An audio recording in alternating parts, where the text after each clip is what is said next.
Now, let's talk about Justin Jaynes for a quick second here.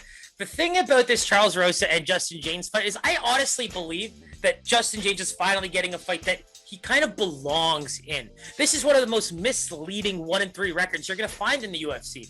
His debut, which was a 41-second knockout of Frank Camacho, was not only on short notice, but was in the first round, and the guy didn't have a game plan. He said it himself. This is on such short notice. I just need to make weight, go in there, and lay a man out and do my thing. That's exactly what he did. I always talk about that big left hand with Justin, and he landed it. And there was a point you just see him going broke with those big hooks, and pulled it off, right? Performance, everything.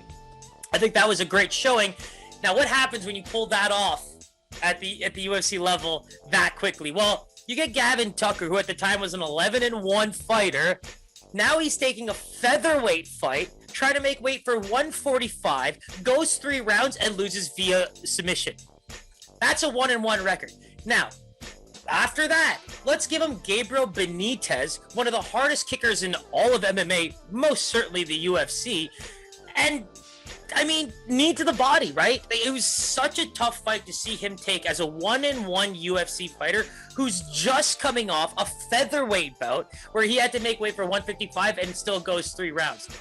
I think there's a serious discrepancy in throwing guys to the wolves, but then also saying yes to fights. It's like the UFC needs to do a better job of finding the right fights to the right fighters, because after the Gabriel Benitez fight, Devontae Smith, who is already 3-1, only lost to Kama Worthy via knockout, who was a close friend of his, all the power in the world and experience.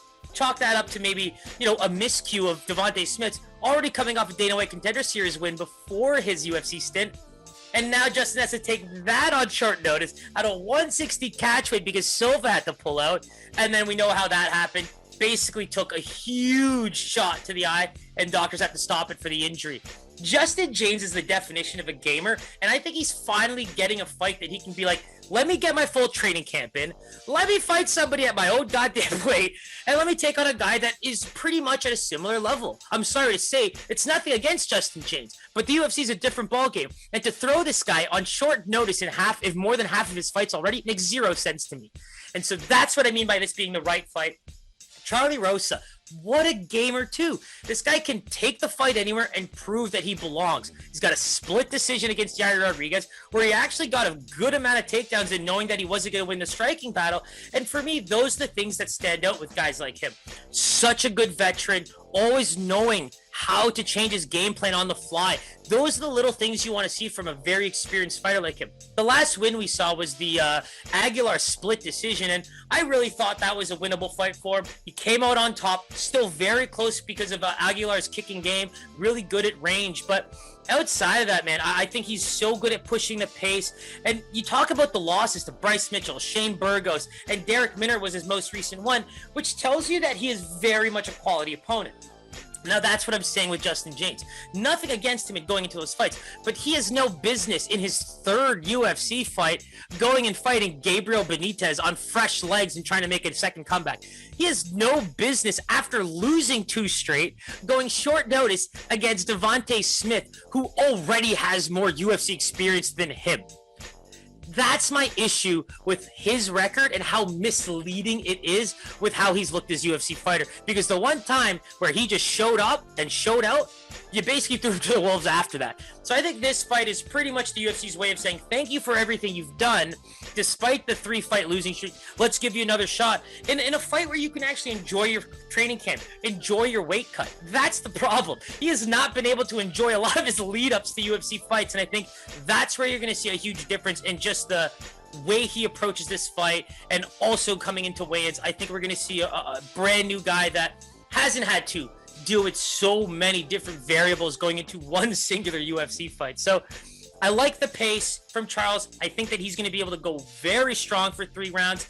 And if this fight goes to the ground, it's going to be cool to see how good Justin Jaynes' wrestling is, because he just loves to stand and bang. And I think being able to close the distance, use the hooks. Charles Rosa has felt power before and did not eat it very well. So that's where Justin's going to have to be real smart. And the guy's fearless, and I think he's going to be able to show that this weekend. So let's take a look at the lines. It's going to be a little bit, I mean, I knew Charles Rosa was going to come in as a favorite, fighting a guy on a 3-fight losing streak. And Justin Jaynes now open at a plus 145, pretty much staying in that area between a plus 135, plus 145. Rosa, minus 169 opener, now sitting at a minus 170, minus 175.